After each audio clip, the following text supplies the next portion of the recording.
Three parts in the ECG represent the ventricular cycle. The QRS complex represents ventricular depolarization. The ST segment represents the plateau phase or the sustained contraction phase. And the T wave represents ventricular repolarization. But what if you wanted to measure the entire thing? From the first moment the ventricles fire to the last moment they recover. That measurement exists, and it's called the QT interval. And when it goes wrong, the consequences can be fatal.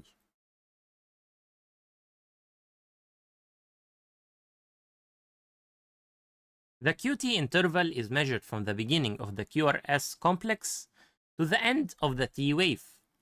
It represents the total duration of ventricular electrical activity, all contained within a single interval. The QT interval captures the entire electrical life cycle of the ventricles from the first moment the ventricles fire to the last moment they recover. But there is an important note. The QT interval is not fixed. It changes with the heart rate. As the heart rate increases, the cardiac cycle becomes shorter. Ventricular repolarization occurs more quickly, and the QT interval shortens.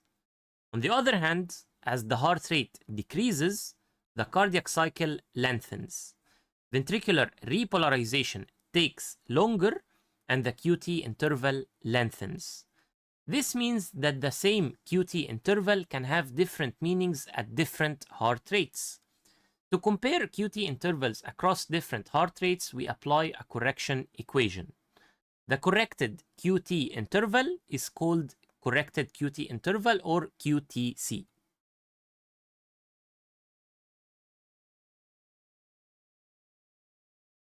When measuring the QT interval manually, use the lead with the clearest and longest visible QT interval. This is often lead 2 or leads V5 or V6. The end of the T wave must be identified carefully.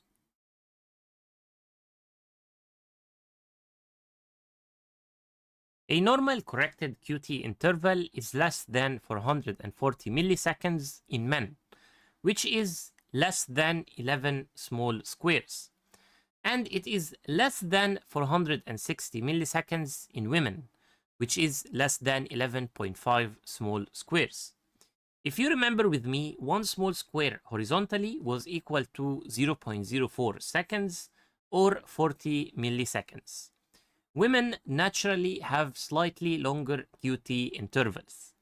This difference is largely related to the effects of sex hormones on ventricular repolarization. As a result, women are more susceptible to QT prolongation. A corrected QT interval above the normal range is considered prolonged. It means ventricular repolarization is taking longer than normal. A QTC, or a corrected QT interval, below 340 milliseconds is considered abnormally short.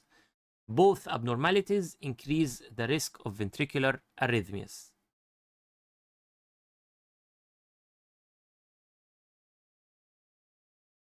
The QT interval represents the total duration of ventricular electrical activity.